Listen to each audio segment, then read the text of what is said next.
সিলেটেও জামাত ইসলামের সমাবেশ লইয়া আখতাকরি উত্তেজনা আরম্ভ হইছে। শনিবার মাদান ২টার সময় রেজিস্ট্রারি মাঠও সমাবেশ হওয়ার কথা থাকলেও শুক্রবার হাইঞ্জা পর্যন্ত পুলিশের পারমিশন পাইছে না জামাতে। সমাবেশের জায়গা দেখা তাইয়া বান খাইছেন জামাত শিবিরের ৭ জনে।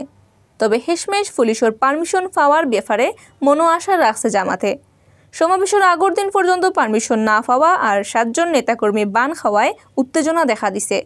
রেজিস্ট্রারি মাঠও পারমিশন না পাইলে জায়গা বদলাইয়া টাউনের অন্য কোনোখানে সমাবেশ আর উড়াতারার মিছিল করব জামাতে ওলান খবর জানা গেছে। এর বাদে রাজনৈতিক খামর নামে জামাতে আর কোনো জাতর গণ্ডগোল করার চেষ্টা করলে স্বার্থ নয় করে জানাইছে পুলিশে। কেয়ারটেকার গভর্নমেন্টের আন্ডারে পার্লামেন্ট ইলেকশন, জাতীয় নেতাগুলোর মুক্তি, পাচার করার টেকা ফিরতানা আর ইতা খামো জড়িত হলরে শাস্তি আর জিনিসপত্রের দাম কমানি সহকারে 10টা দাবি লইয়া শনিবার মাদান ২টার সময় সিলেট রেজিস্ট্রারি মাঠও সমাবেশ ডাকছে মহানগর জামাতে। সমাবেশ করার পারমিশন চাইয়া গেছে ৫ তারিখ তারা সিলেট মেট্রোপলিটন পুলিশের গেছে দরখাস্তও দিছে। সমাবেশ সফল করার লাগেও নানান জাতর কাজকাম করছে, কিন্তু শুক্রবার হাইঞ্জা পর্যন্ত পুলিশে তারারে সমাবেশ করার পারমিশন দিছেন না, যে কারণে রেজিস্ট্রারি মাঠও সমাবেশ করা লইয়া এখনও নিশ্চিত হওয়া গেছে না।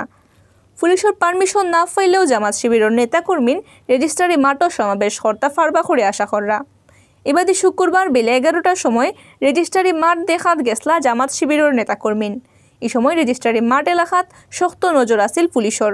রেজিস্ট্রারি মাঠ দেখার সময় জামাত নেতা সকলের পারমিশন লইয়া আওয়ার কথা কইছিল পুলিশে। পারমিশন ছাড়া সমাবেশ করা যাইতো নয় করিও জানাই দিছলা পুলিশ অফিসার হলে। জামাত শিবিরের নেতাকর্মী মাঠ দেখিয়া যাওয়ার সময় পুলিশে ৭ জনরে আটকাই লিছে। ৭ জনের মাঝে ৫ জনের পরিচয় জানা গেছে। তারা হইলা সিলেটের বিয়ানীবাজার উপজেলার খসির গাঁওর সিদ্দিক আহমদর ফুয়া আজিজুল ইসলাম, বালাগঞ্জ উপজেলার নূরপুর গাঁওর আব্দুস সাত্তারর ফুয়া SM রুবেল, খানাইঘাটর বড়দেশ গাঁওর আলী আহমদর ফুয়া মারুফ আহমদ, টাউনের উত্তর বাগবাড়ি এলাকার মরুম এরফান উদ্দিনের ফুয়া আবু বকর সিদ্দিক আর সুনামগঞ্জের শান্তিগঞ্জ উপজেলার বাগরকুনা গাঁওর মরুম আব্দুল জব্বারের ফুয়া সাইদুল ইসলাম। সিলেট মহানগরের জামাত আমির ফখরুল ইসলামে কইছেন 10টা দাবি লইয়া রেজিস্ট্রারি মাঠও সমাবেশের ডাক দিছেন। নিয়ম মানিয়া তারা পুলিশ কমিশনার বরাবর দরখাস্ত দিছেন। এই দরখাস্তর ব্যাপারে তারারে এখনও কোনটা জানানি হইছে না। এর বাদেও হেশমেশ তারা পারমিশন ফাইবা করে আশা কররা। সিলেট মেট্রোপলিটন পুলিশের ডিসি আজবার আলী শেখে কইছেন রেজিস্ট্রারি মাঠও সমাবেশের লাগি এখনও পারমিশন দেওয়া হইছে না।